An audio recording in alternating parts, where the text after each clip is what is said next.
Pastikan pelaku-pelaku UMKM produknya punya nilai tambah yang baik karena uang itu hanya sekedar alat tukar nilai tambah. Saya ulangi nih, uang itu adalah alat tukar nilai tambah. Kalau kita punya nilai tambah yang baik, produk kita punya nilai tambah yang baik, maka saya menjamin uang itu akan mendatangi Anda. Tapi ketika Anda tidak punya produk yang punya nilai tambah, maka uang juga tidak akan datang kepada kita. Itu dia.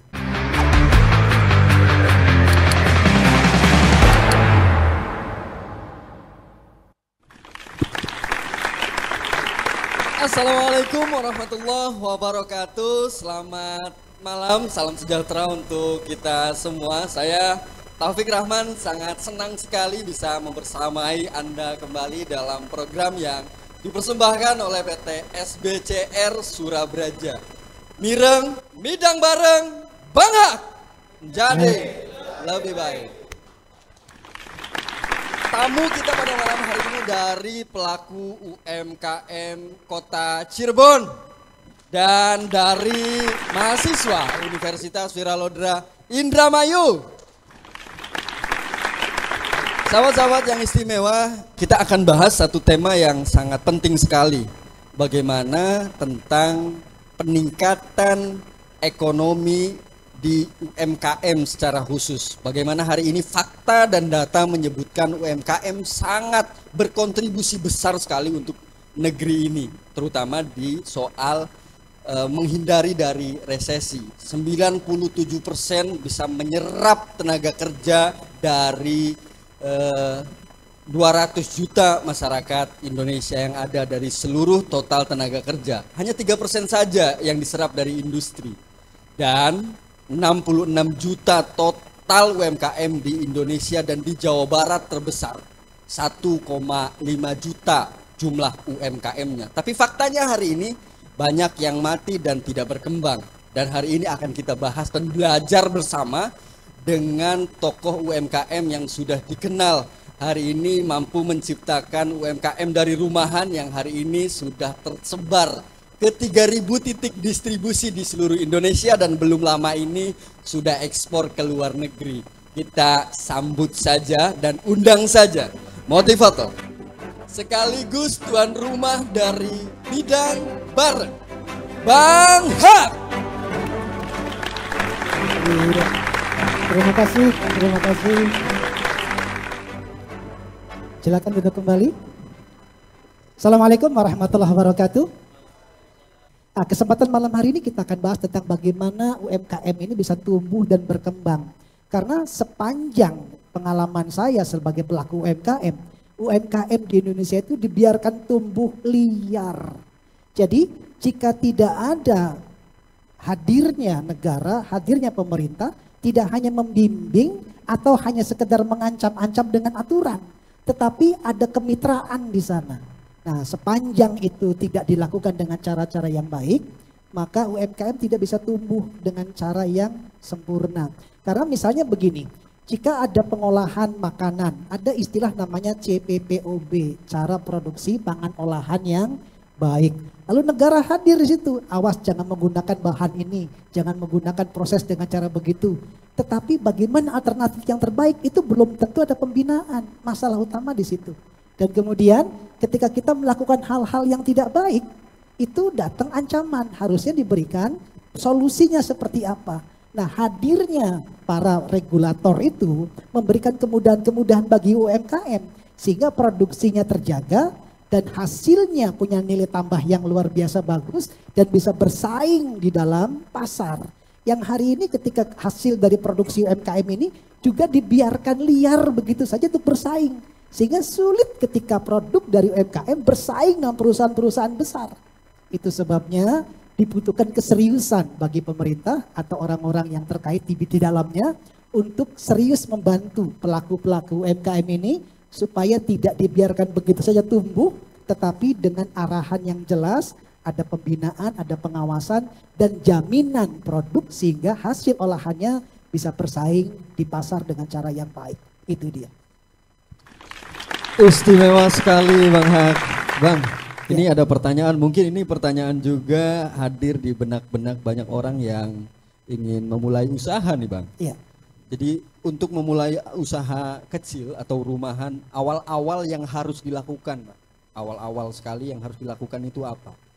Silakan untuk dijawab, Bang Hak. Baik, izinkan saya menggambarkan dulu, Mas Taufik, bahwa ketika kita akan melakukan usaha, biasanya yang terbesit di dalam pikiran manusia, orang-orang pelaku usaha, awalnya adalah mau usahanya apa. Nah, kalau belum terbayang mau usahanya apa, ya jangan usaha. Itu yang harusnya dilakukan.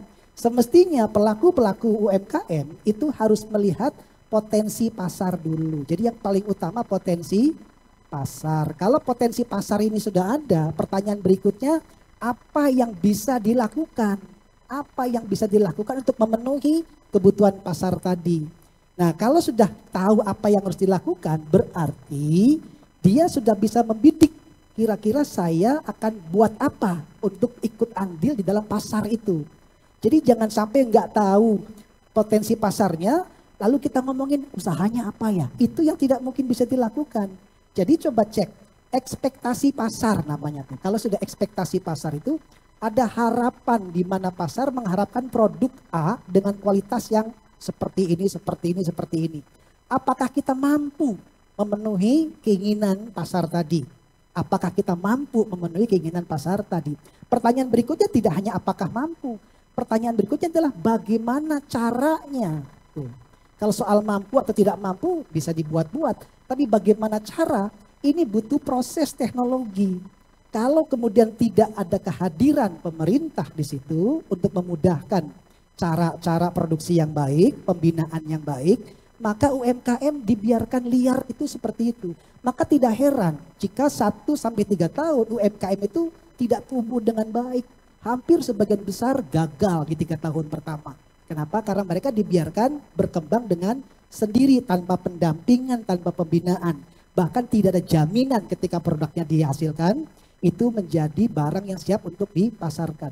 Yang kedua, Pak Taufik, bahwa ketika memproduksi setelah tahu bagaimana caranya, kita akan dihadapkan dengan krisis, di mana krisis itu ada hal-hal yang tidak boleh kita langgar. Misalnya pengolahan limbah. Oke, pengolahan limbah itu kan satu cara di mana pengolahan limbah yang harus kembali kepada natural lagi. Hari ini biasanya datangnya pemerintah, nih Mas Taufik, itu hanya datang itu dengan ancaman. Bayangkan, datang dengan ancaman, datang dengan aturan-aturan, dengan undang-undang, dengan hukum. Orang-orang pelaku UMKM ketakutan tidak? Ketakutan. Akhirnya mereka berbagai macam cara untuk menyembunyikan kesalahan-kesalahan. Dan di situ nggak belajar untuk memperbaiki diri. Harusnya coba kita belajar yuk dari negara-negara maju. Ketika ada industri, nih Mas Taufik, lalu dia akan ada limbah, itu pasti ada limbah. Limbah itu justru negara hadir memberikan ruang. Kami buatkan limbah pengolahannya, silakan Anda kelola di situ. Nah hari ini nggak demikian yang terjadi. Kita dituntut untuk bisa mengolah limbah dan pengolah limbah tidak sedikit biayanya. Oke, nah hari ini UMKM terhambat karena tidak ada pola pembinaan kemitraan yang baik antara pemerintah dengan UMKM. Semoga dengan acara ini kita bisa menjembatani apa yang harus menjadi kewajiban pemerintah sehingga pelaku-pelaku UMKM mampu menyerap sumber tenaga kerja ada di sekitarnya dan layak untuk menjadikan peningkatan kesejahteraan di daerahnya masing-masing. Itu dia. Istimewa sekali Bang Hak. Poinnya kita ambil bahwa bagaimana ketika kita awal-awal memulai usaha harus lihat potensi pasarnya seperti apa. Dan sesuai ekspektasi dari mereka dan dipenuhi ekspektasinya. Kita akan rehat dulu sejenak dan kita akan lanjutkan di segmen 2 dan kita akan perdalam lagi berbincang dengan Bang Hak. Tetap di Midang bareng Bang Hak menjadi lebih baik.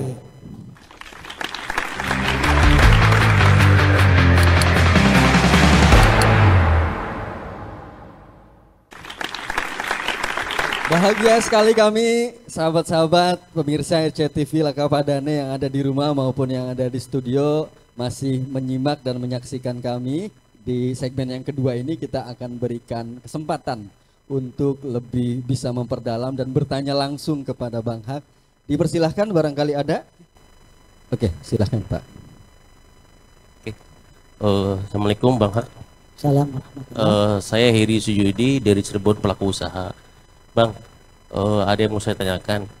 Kira-kira bagaimana caranya produk yang kita buat tuh bisa laku, Bang, diterima oleh pasar? Itu aja, Bang. Terima kasih. Wassalamualaikum warahmatullahi wabarakatuh. Salam. Waalaikumsalam warahmatullahi wabarakatuh. Bang, bagaimana produk kita bisa laku? Kan banyak tuh caranya, kadang susah kita menembus pasar, Bang. Setuju. Dipersilahkan untuk dijawab, Bang. Baik.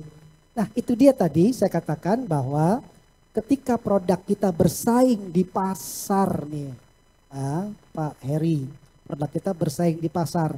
Pemain-pemain lama itu pemain raksasa dengan kekuatan jalur distribusi yang sudah sangat solid.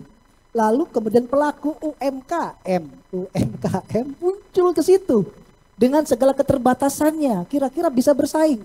Tidak mungkin.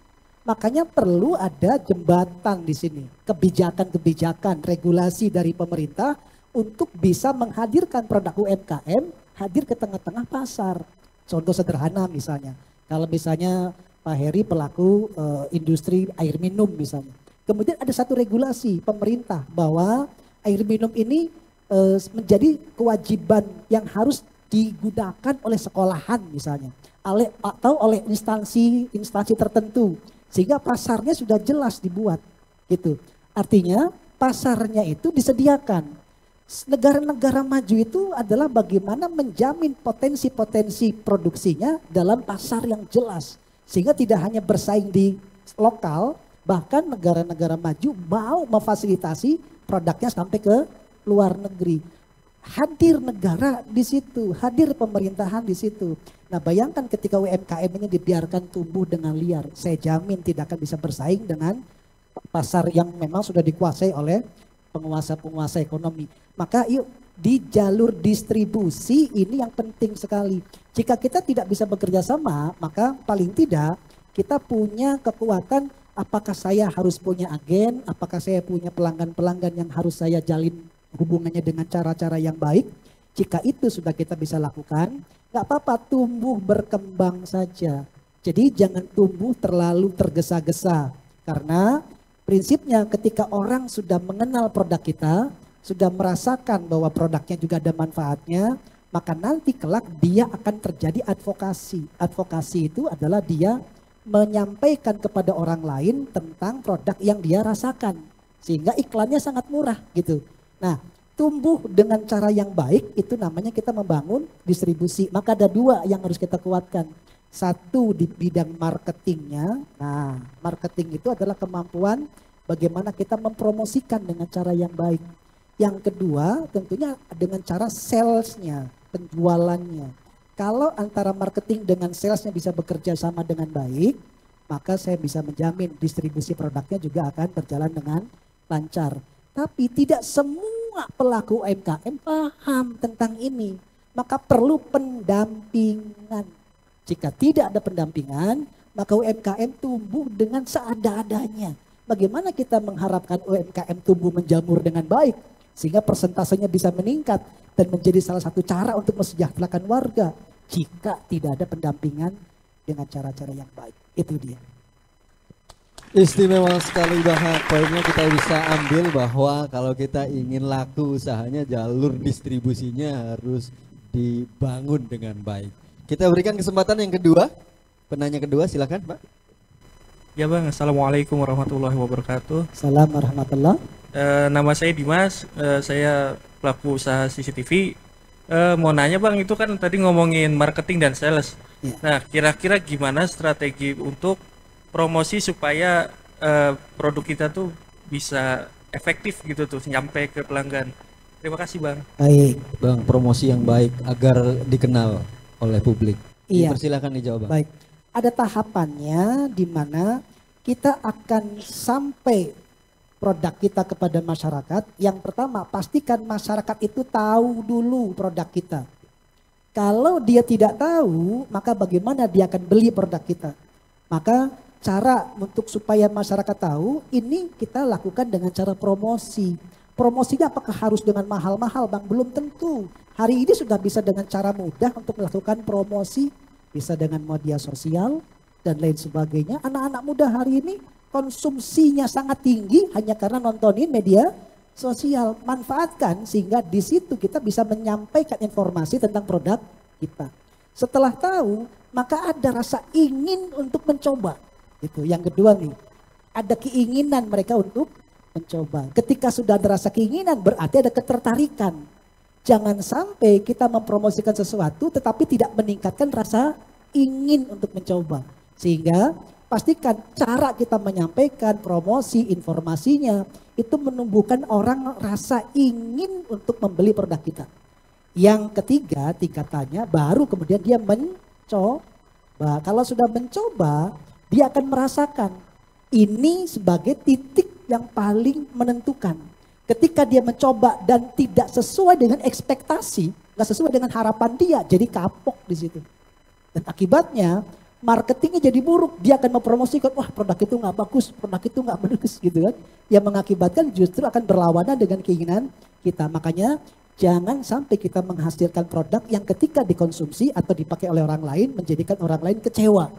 Yang keempat, baru setelah dia coba dan merasa puas, maka disinilah yang terjadi adalah tadi advokasi. Advokasi terjadi di sini, ada advokasi. Advokasi itu adalah di mana ketika dia justru ikut mempromosikan, ingin menyampaikan kepada orang lain bahwa produk ini bagus gitu. Saya merasakan produk ini banyak manfaatnya. Sehingga dengan cara 4 ini jalurnya kita berharap tahapan-tahapannya harus tumbuh secara organik. Jangan terburu-buru. Bisa saja kita langsung dengan bombardir pakai media sosial gitu. Tetapi ketika produk kita ternyata mengecewakan, justru akan menjadi bumerang buat kita sendiri. Jadi pastikan pelaku-pelaku UMKM produknya punya nilai tambah yang baik. Karena uang itu hanya sekedar alat tukar nilai tambah. Saya ulangi nih, uang itu adalah alat tukar nilai tambah. Kalau kita punya nilai tambah yang baik, produk kita punya nilai tambah yang baik, maka saya menjamin uang itu akan mendatangi Anda. Tapi ketika Anda tidak punya produk yang punya nilai tambah, maka uang juga tidak akan datang kepada kita. Itu dia. Istimewa sekali Bang, bahwa produk kita akan laku dan diserap di pasar, bukan hanya jalur distribusinya yang dibangun, tapi promosinya. Bagaimana publik tahu, bagaimana kemudian mereka tertarik, kemudian mencoba, sampai kemudian mereka mempromosikan produk kita sendiri secara langsung. Kita istirahat dulu sejenak pemirsa, kita akan kembali sesaat lagi tetap di Mireng. Midang bareng Bang Hak, jadi lebih baik.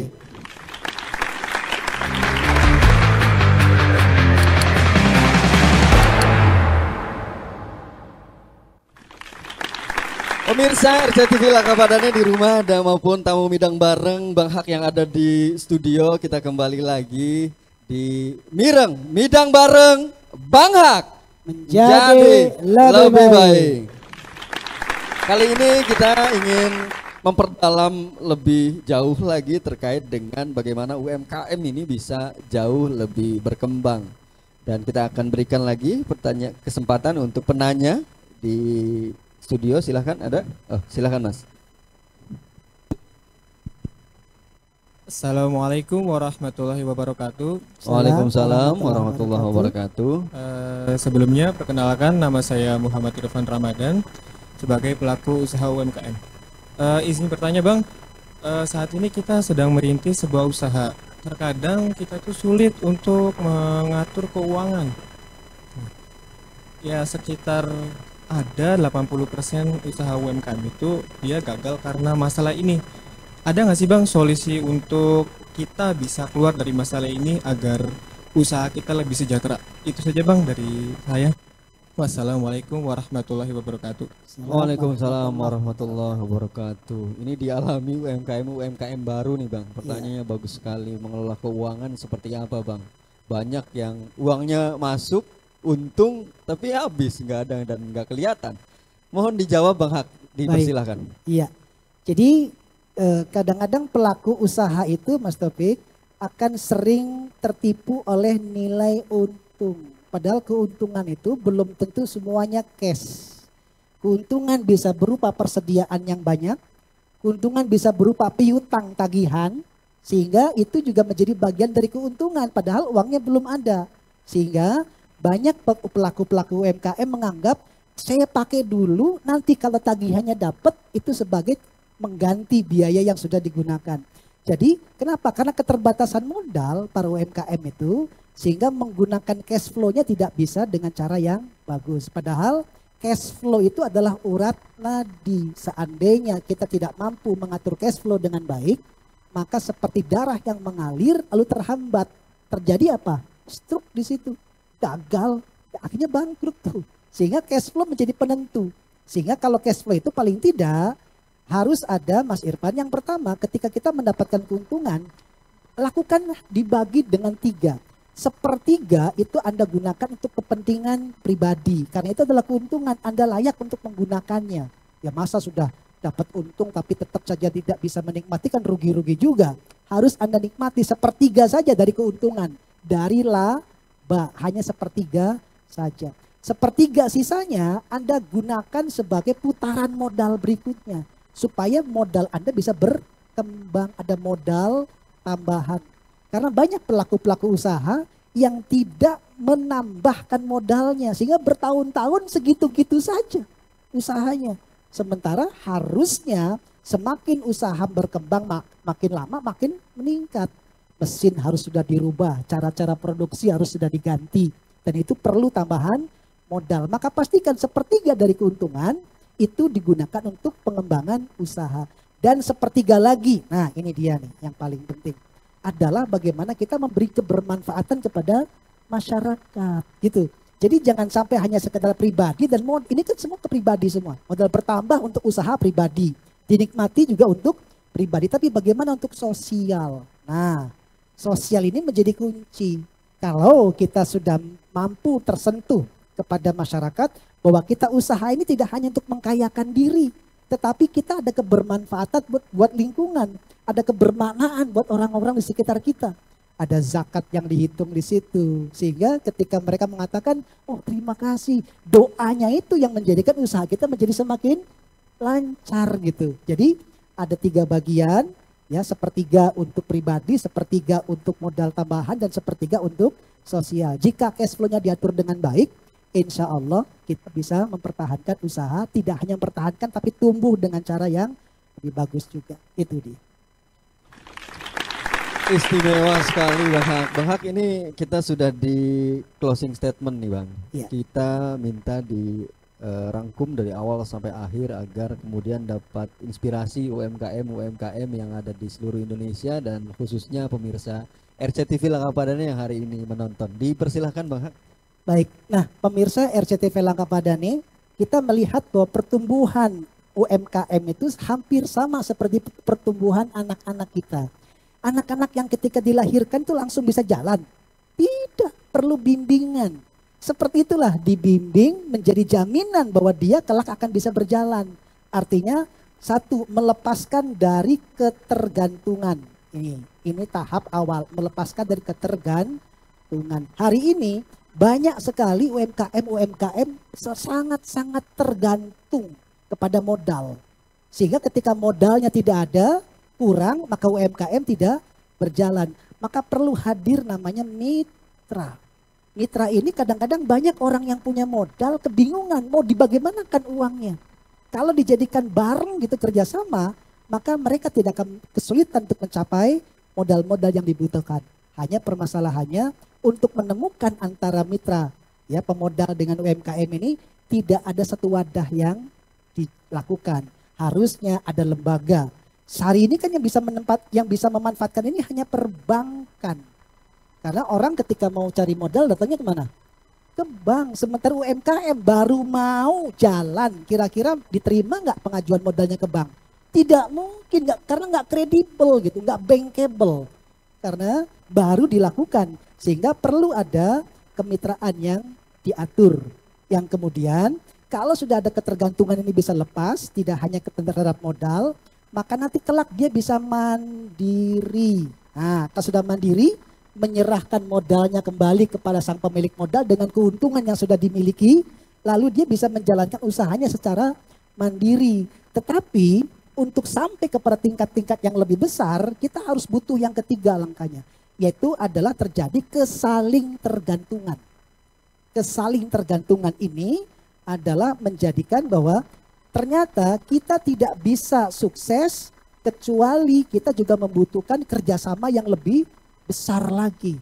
Karena mandiri itu hanya menunjukkan kekuatan sendiri. Sementara kesaling tergantungan adalah mampu mengorganisir dengan kekuatan yang lebih besar. Kita bekerja sama dengan pemerintah, kita bekerja sama dengan lembaga, kita bekerja sama dengan eksportir dan lain sebagainya. Kesaling tergantungan adalah kita punya potensi dan orang lain membutuhkan kita. Sehingga tidak hanya saling tergantung tapi terjadi kesaling tergantungan. Kesaling tergantungan ini bahasa baru mungkin di Indonesia ya, karena tidak saling tergantung. Kalau saling tergantung, Mas Taufik itu tergantung kepada saya, tapi kesaling tergantungan adalah keduanya menjadi satu dan punya tujuan yang sama, namanya kesaling tergantungan. Sehingga kalau UMKM ini bisa masuk dalam tahapan di mana dia melepaskan dari ketergantungan sehingga dia menjadi mandiri, kemandirian mampu mengelola dengan cara-cara yang baik, dibina, diedukasi, dibimbing dengan cara-cara yang tepat, jaminan pasar yang sudah ditentukan dan itu bisa menjamin produknya distribusikan dengan cara yang baik, maka nanti dia bisa semakin besar, muncul kesaling tergantungan. Kesaling tergantungan ini adalah di mana dia bisa mengorganisir UMKM-nya menjadi lebih besar hingga tidak hanya UMKM, kelak dia menjadi perusahaan yang lebih besar lagi. Sebagai contohnya kami dahulu terbangun dari UMKM yang kemudian hari ini punya sampai ratusan karyawan, ribuan titik-titik distribusi dan alhamdulillah kita juga sudah bisa ekspor ke luar negeri, tapi awalnya adalah dari UMKM dengan segala keterbatasan. Sehingga saya menjamin jika teman-teman mampu melalui ini, yuk lepaskan ketergantungan, lalu jadilah mandiri dengan cara pengolahan yang baik sehingga Anda akan dibutuhkan oleh orang lain sehingga terjadi kesaling tergantungan. Itu dia. Istimewa sekali Bang Hak.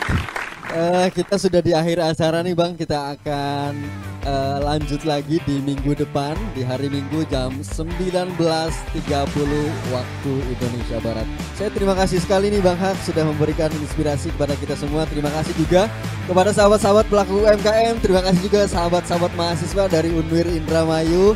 Kalau ingin konsultasi dengan Bang Hak silakan follow media sosial kami di bawah ini dan Bang Hak nanti akan menjawab karena mungkin di pertemuan ini hanya singkat sekali. Terima kasih yang ketiga dan terakhir ke sponsor utama kita PT SBCR Surabraja yang telah mensupport kegiatan ini.